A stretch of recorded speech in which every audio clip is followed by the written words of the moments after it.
2014 ఎన్నికల్లో అయితే ఇక్కడ గూడూరు నియోజకవర్గంలో అయితే ఎమ్మెల్యే అభ్యర్థిగా పోటీ చేసి గెలుపొంది అయితే ఇక్కడ మొత్తం నియోజకవర్గంలో కూడా అభివృద్ధి పనులు చేపట్టి 2019 ఎన్నికల్లో తెలుగుదేశం పార్టీ తరఫున పోటీ చేసి కూడా ఓటమి స్వల్ప ఓట్లతో ఓటమి చవి చూశారు. అయితే అప్పటి నుంచి కూడా ప్రజల్లో ఉంటూ ఈ నేటికి కూడా ఈ రోజు కూడా ఆయన ప్రజల బాటే పడుతున్నారు. అయితే ప్రజలకు ఉన్న సమస్యలను కూడా పరిష్కరిస్తామంటున్నారు. మొత్తం ఇప్పుడు మనతో పాటు గూడూరు నియోజకవర్గ టీడీపీ అభ్యర్థి పాసం సునీల్ ఆయన మాటలు అడిగి తీసుకొని చెప్పండి సార్, అసలు ప్రజల సమస్యలను ఇప్పటి వరకు మీరు గతంలో ఎమ్మెల్యేగా ఉన్నప్పుడు ఏమేం చేశారు, ఇప్పుడు ఎమ్మెల్యేగా బరిలో ఉన్నారు కాబట్టి ఏమేం చేస్తున్నారు, ఎన్ని అభివృద్ధి పనులు ఆగిపోయి ఉన్నాయి?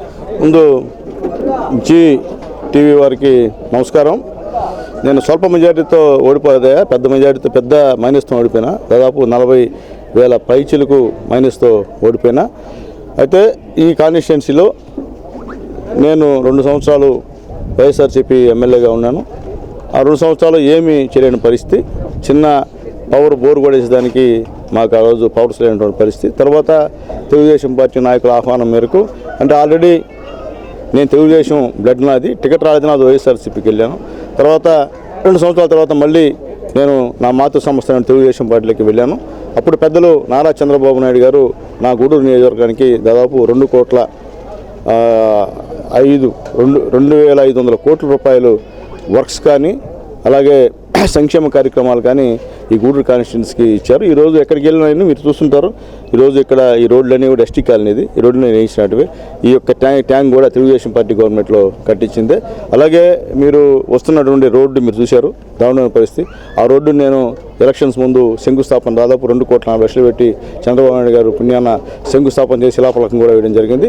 కానీ ఎలక్షన్ కూడా వచ్చిన తర్వాత ఈ వైఎస్ఆర్ కాంగ్రెస్ పార్టీ నాయకులు అసమర్థులు దాన్ని రద్దు చేసి ఈరోజు ఈ పరిస్థితి ఉందంటే వైఎస్ఆర్సీపీ నాయకులు అసమర్థత అని చెప్పి నేను తెలియజేస్తున్నాను. ఖచ్చితంగా రేపు చంద్రబాబు నాయుడు ముఖ్యమంత్రి అవుతాడు, ఖచ్చితంగా ప్రజలందరూ దయవల్ల నేను కూడా ఎమ్మెల్యే అవుతాను, ఖచ్చితంగా మొట్టమొదట ఆ రోడ్డు వేస్తానని చెప్పి నేను తెలియజేస్తున్నా. ఇప్పుడు మొత్తం చూసుకున్నా కూడా గుంటలమయంగా రోడ్లు ఉన్నాయి. మీరున్న హయాంలో అంటే మీరు ఎమ్మెల్యేగా గెలుపొందిన తర్వాత టీడీపీలోకి వచ్చిన తర్వాత దాదాపుగా 2,500 కోట్లతో అభివృద్ధి చేశారు అంటున్నారు. ఏమేమి అభివృద్ధి చేశారు, అసలు ఏమేమి మీరు ఇక్కడికి గూడూరు నియోజకవర్గం రైతులకు కూడా, ముఖ్యంగా రైతులకు కూడా ఏమేమి చేశారని చెప్పి గంటాపదం చెప్తారు. ఇప్పుడు ఎన్నికలకు పోతున్నారు, ఈ ప్రచారంలో కూడా మీరు మిమ్మల్ని ఏ సమస్యల్ని మీద ప్రజలు మిమ్మల్ని అడుగుతున్నారు?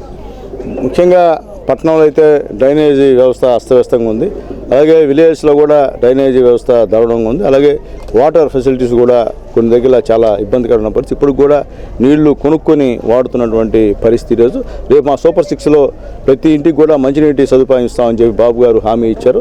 కాబట్టి ఆ హామీని తీసుకొని అవన్నీ కూడా మంచినీటి సమస్యని పరిష్కరిస్తారని చెప్పి నేను తెలియజేస్తున్నాను. అలాగే మొట్టమొదట మా దృష్టి అంతా డ్రైనేజ్ మీద కేంద్రీకరిస్తామని చెప్పి నేను తెలియజేస్తున్నా. గతంలో మేము చేసినటువంటి అభివృద్ధి ప్రతి దగ్గర కూడా ఈరోజు ప్రతి ఎస్సీ ఎస్టీ బీసీ మైనార్టీ కాలనీకి ఇంటర్నల్ రోడ్లు వేసాం.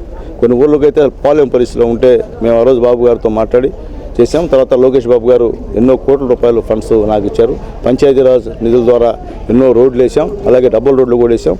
ఈరోజు ఈ క్వార్టర్ రోడ్డు నుంచి అక్కడ వాకాడు వరకు డబుల్ రోడ్డు చేసామంటే అది నారా చంద్రబాబు నాయుడు గారు పుణ్యమే అని చెప్పి నేను తెలియజేస్తున్నాను. ఇది మొత్తం చూసుకున్నా కూడా గూడూరు నియోజకవర్గంలో అయితే ప్రజల దగ్గరికి వెళ్తున్నా కూడా తాము ఎందుకు పోగొట్టుకున్నామో ఒక ఛాన్స్ అని చెప్పి నమ్మి వెళ్ళినందుకు ఇప్పటి వరకు మేము చాలా లాస్ అయ్యని చెప్పి కూడా గూడూరు నియోజకవర్గ అభివృద్ధి చెందాలంటే ఒక పాసం సునీల్ని వదులుకోవడం ఏందని తనకి ముందుకు వచ్చి కూడా వాళ్ళు ఆవేదన చెందుతున్నారని చెప్తున్నారు. అయితే ఈసారి వస్తే మాత్రం ఖచ్చితంగా వచ్చేది ఖచ్చితంగా మేము నియోజకవర్గ ప్రజలకి వారి సమస్యలను పరిష్కరించడంతో పాటు ప్రధానంగా ఉన్న గుంటలమైన రోడ్లను కూడా ఇప్పుడు ప్రస్తుతం ఆయన ప్రచారం చేస్తున్న దివిపాలెం దగ్గర ఎస్టీ కాలనీ దగ్గర కూడా ఆ రోడ్డు అయితే మరీ అధ్వానంగా ఉంది. అయితే దాదాపు 5 ఏళ్ల క్రితం శిలాఫలకం వేసిన ఈ రోజు కూడా ఆ శిలాఫలకాన్ని అక్కడ రోడ్డు వేసిన దాఖలాలు అని చెప్పి కూడా ఆయన ఆవేదన చెందుతున్నారు. అయితే తాము వస్తే మాత్రం మొదటగా దాన్నే ఆ రోడ్డునే ప్రారంభిస్తాము చేసి కూడా అని చెప్పి చెప్తున్నారు. ఇది ఇక్కడ తాజా పరిస్థితి. అయితే వీడియో జర్నలిస్ట్ ఆరిఫ్తో మల్లికార్జున్, జీ తెలుగు న్యూస్, గూడూరు.